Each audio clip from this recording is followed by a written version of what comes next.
talk it soon.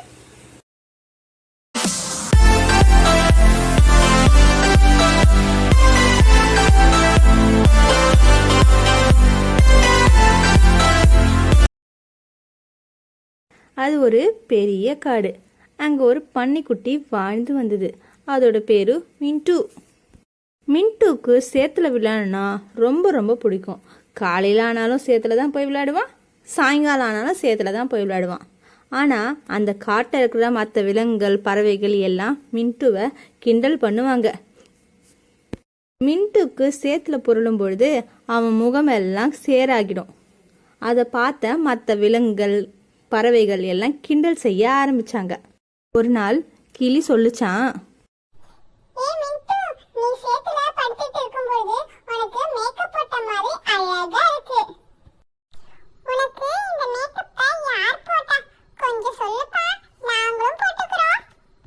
என்று சொல்லி அனைத்து மிருகங்களும் கேலி செய்தது. மான், முயல், குரங்கு எல்லா விலங்குகளும் சேர்ந்து மின்ட்டுவை கிண்டல் செய்தனர். அதனால மின்ட்டுக்கு ரொம்ப கஷ்டமாயிடுச்சு. நான் அசிங்கமா இருப்பதனால தானே என்னை எல்லாரும் கேலி செய்யறாங்க.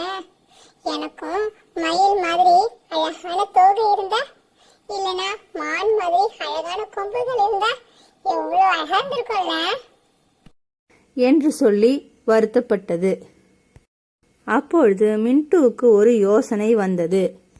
காட்டுக்கு வெளியே இருக்கிற ஆசிரமத்துக்கு போய் அந்த முனிவரை பார்க்கணும்னு முடிவு செஞ்சது.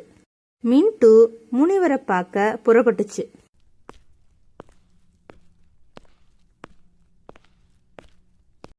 ஐயா, வணக்கம் ஐயா. சொல் மகளே, உனக்கு என்ன வேண்டும்? ஐயா, என்னை எல்லாரும் கேலி செய்யறாங்க.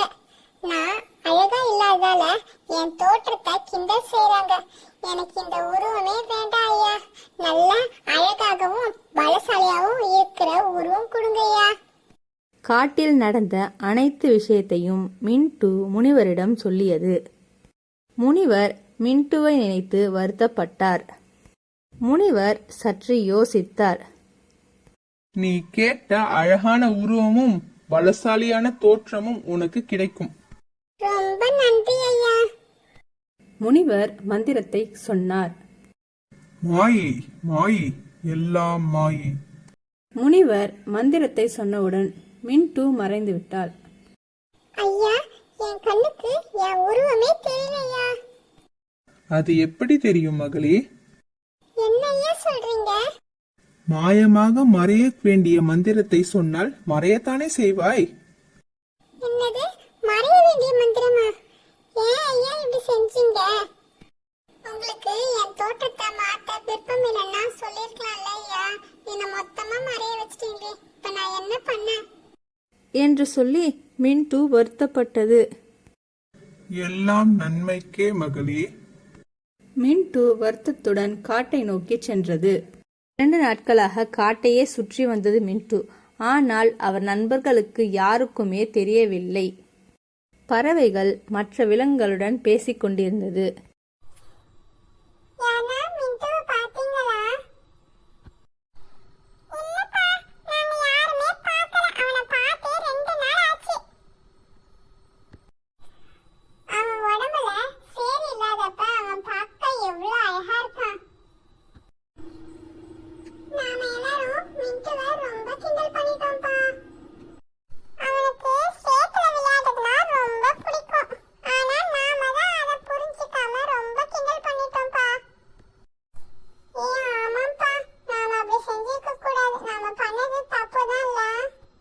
அனைத்து விலங்குகளும் பறவைகளும் சொல்லி வருத்தப்பட்டு கொண்டிருந்தன.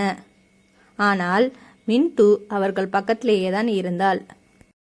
அவர்கள் பேசுவதை கேட்ட மின்ட்டு மகிழ்ச்சி அடைந்தாள். மின்ட்டுவிற்கு அப்பொழுதுதான் புரிந்தது அவர்கள் நண்பர்களின் குணம். அழகு என்பது வெளி தோற்றத்தில் இல்லை, தம் உள்ளத்தில்தான் உள்ளது என்றதை உணர்ந்தாள். உடனே முனிவரை பார்க்க சென்றாள் மின்ட்டு.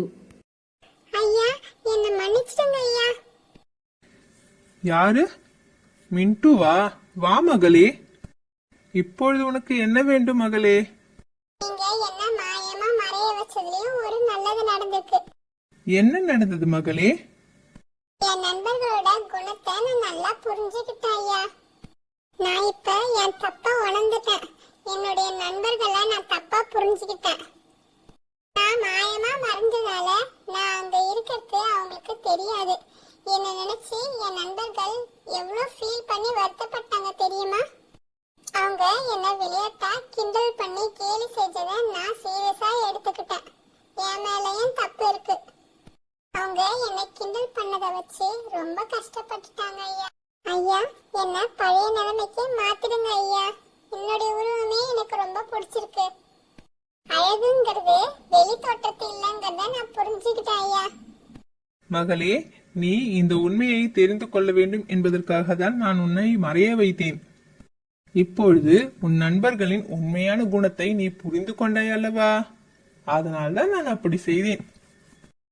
ரொம்ப நன்றி ஐயா. உன் உண்மையான உருவமே உனக்கு மீண்டும் வரட்டும். முனிவர் கூறினார். மின்ட்டு, நீ இத உணரணும் தான் நான் உன்னோட மந்திரத்தை மாத்தி சொன்னேன். புரிஞ்சுதா? ஆமா ஐயா, இப்ப நான் நல்லா புரிஞ்சுக்கிட்டேன். ரொம்ப நன்றி ஐயா. மின்ட்டு காட்டை நோக்கி ஓடி சென்றது தன் நண்பர்களை பார்க்க. காட்டில் அனைத்து விலங்குகளும் பறவைகளும் மின்ட்டுவை கண்டதும் மகிழ்ச்சி அடைந்தன. மின்ட்டு, இத்தனை நாள் நீ எங்க போன? உன்னை காணோமே, நாங்க எல்லாரும் பயந்துட்டோம் தெரியுமா? மின்ட்டு சிரித்துக்கொண்டே சொன்னது. இல்லப்பா, கொஞ்ச தூரமா வெளியே போயிருந்தேன். அதான் வர லேட் ஆயிடுச்சு. அங்க போனதாலதான் ஒரு நல்ல பாடத்தை கத்துக்கிட்டு வந்திருக்கேன் என்று சொல்லி உள்ளுக்குள்ளே சிரித்துக்கொண்டது. நாம யாருங்கிறது முக்கியம். எனக்கு என்ன பிடிச்சிருக்கோ அதை செய்யறதுல எனக்கு ரொம்ப மகிழ்ச்சியா இருக்கு. நான் அழகா இல்லாட்டினாலும் என் இயற்கையான உணர்வுகளை மாத்திக்கொள்ள என் மேல நானே நம்பிக்கை வச்சிருக்க வேண்டும். மாரல்: வெளி தோற்றத்தை விட உள்ளழகே முக்கியம். நம்மை நாம் மதித்து நம் தனித்தன்மையை ஏற்றுக்கொண்டால்தான் மற்றவர்கள் நம்மை மதிப்பார்கள். Like, subscribe and comment.